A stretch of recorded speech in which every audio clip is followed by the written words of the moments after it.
ನಿಖಿಲ್ ಅವರು ಬಹಳ ಆತ್ಮವಿಶ್ವಾಸದಲ್ಲಿದ್ದಾರೆ. ಹೌದು, ಸಹಜವಾಗಿ ಒಬ್ಬ ಅಭ್ಯರ್ಥಿಯ ಆತ್ಮವಿಶ್ವಾಸವನ್ನ ನಾವಲ್ಲಿ ಗಮನಿಸ್ತಾ ಇದ್ದೀವಿ. 224 ಮತಗಳಿಂದ ಭರತ್ ಬೊಮ್ಮಾಯಿ ಅವರು ಮುನ್ನಡೆಯನ್ನ ಸಾಧಿಸ್ತಾ ಇದ್ದಾರೆ.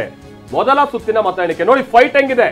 ಬಿಜೆಪಿಗೆ 5188 ಮತಗಳು, ಹತ್ತಿರದಲ್ಲೇ ಇದೆ ಕಾಂಗ್ರೆಸ್. ಕೇವಲ 260 ಮತಗಳ ಹಿನ್ನಡೆಯನ್ನ ಯಾಸಿರ್ ಖಾನ್ ಪಠಾಣ್ ಅವರು ಆರಂಭಿಕ ಹಂತದಲ್ಲಿ ಸಾಧಿಸ್ತಾ ಇದ್ದಾರೆ.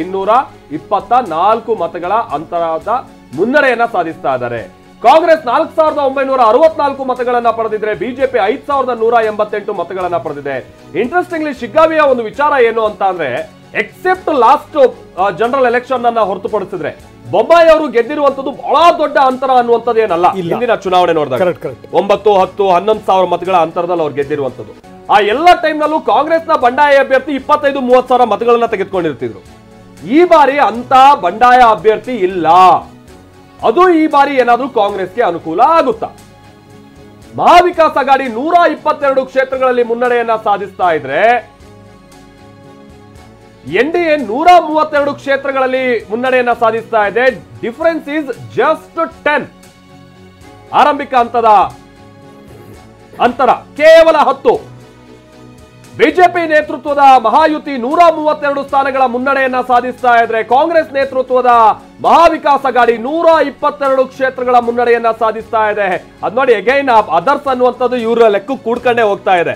10 ಈ 10 ಪ್ಲಸ್ 122 132 ಗೊತ್ತಿಲ್ಲ ಏನಾಗ್ಬೋದು ಅಂತ. ಯಾಕಂದ್ರೆ ಬಿಜೆಪಿ ಇಂಥ ಸಂದರ್ಭದಲ್ಲಿ ತಂತ್ರಗಾರಿಕೆ ಅನ್ನುವಂಥ ಬಹಳ ಕ್ವಿಕ್ ಆಗಿ ಮಾಡುತ್ತೆ. ಕಾಂಗ್ರೆಸ್ ಎಲ್ಲ ಬಹಳ ಸಂದರ್ಭದಲ್ಲಿ ಇನ್ನು ನಿದ್ದೆಯಲ್ಲಿರುವಂತಹ ರೀತಿಯಾದಂತಹ ಕೆಲ ಚಟುವಟಿಕೆಗಳನ್ನ ನಾವು ನೋಡಿದೀವಿ ಹಿಂದೆ ಆದಂತಹ ಸಂದರ್ಭದಲ್ಲೆಲ್ಲ. ಬಿಜೆಪಿ ಅದ್ರಲ್ಲಿ ಬಹಳ ಕ್ವಿಕ್ ಆಗಿ ರೆಸ್ಪಾಂಡ್ ಮಾಡುತ್ತೆ.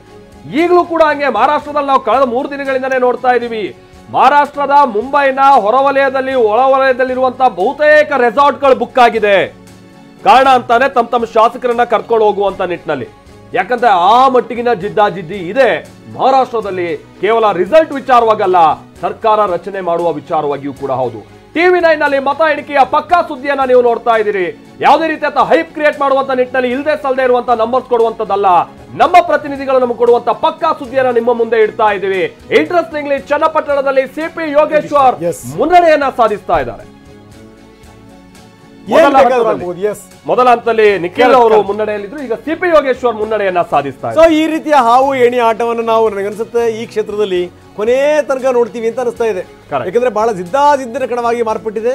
ಹೇಳಬೇಕು ಅಂತಂದ್ರೆ ನೀವು ಸಂಡೂರನ್ನೊಂದು ಬಿಟ್ರೆ ಇನ್ 2 ಕ್ಷೇತ್ರಗಳು ಜಿದ್ದಾಜಿದ್ದಿನ ಕಣಗಳೇ. ಅದು ಶಿಗ್ಗಾವಿ ಮತ್ತೆ ಚನ್ನಪಟ್ಟಣ. ಯೋಗೇಶ್ವರ್ ಮುನ್ನಡೆ. 2ನೇ ಸುತ್ತಿನ ಮತ ಎಣಿಕೆಯಲ್ಲಿ ಸಿಪಿ ಯೋಗೇಶ್ವರ್ ಮುನ್ನಡೆಯನ್ನ ನೋಡ್ತಾ ಇದ್ದಾರೆ. 31 ಮತಗಳಿಂದ ಯೋಗೇಶ್ವರ್ಗೆ ಮುನ್ನಡೆ.